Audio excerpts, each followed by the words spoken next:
मोरपिसे मधील तिसरे पुष्प, ज्याचं नाव आहे मनःशक्ती.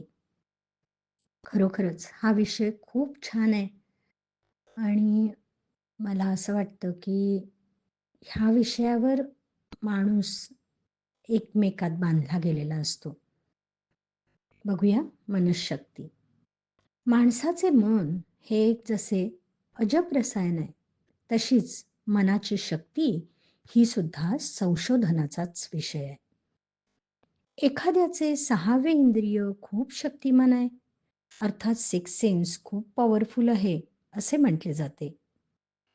हे 6वे इंद्रिय म्हणजे नेमके काय? पंचेंद्रिय सर्वांना ज्ञात आहेत. त्या पलीकडे जाऊन काही जाणीवा जेव्हा होतात, तेव्हा 6वे इंद्रिय जागृत आहे, असे म्हटले जाते.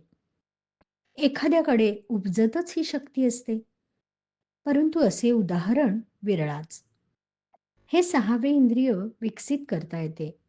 योगाभ्यास, ध्यानधारणा यामुळे ही शक्ती हळूहळू विकसित होते. मात्र ही शक्ती विकसित झाली आहे हे समजायला हवे आणि हे समजते देखील. आपले 6वे इंद्रिय जर विकसित असेल, तर एखाद्या कावेबाज पण गोड बोलणाऱ्या माणसाचा सहवास नकोसा वाटेल. याउलट सत्प्रवृत्तीचे व्यक्तिमत्व आपल्याला आकर्षित करेल. एखाद्या जागेची स्पंदनं जाणवतील, म्हणजेच एखाद्या घरी, एखाद्या जागी खूप प्रसन्न वाटेल.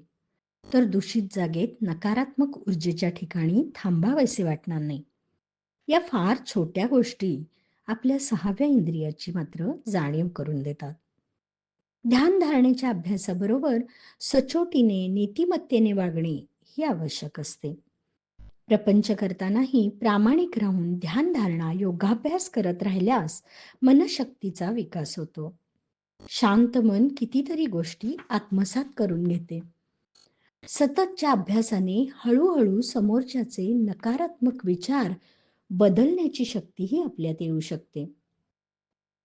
याचीच पुढील पायरी म्हणजे आजारी माणसालाही आपली शक्ती, ऊर्जा देऊन त्याच्या आजारपणावर मात करण्यास मदत करणे.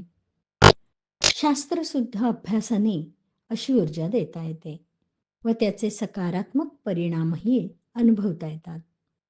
पण मग वाटते, नवल वर्तले गे माये, नवल वर्तले गे माये, उजळला प्रकाशू मनाची ये अंधाराचा होतसे विनाशू.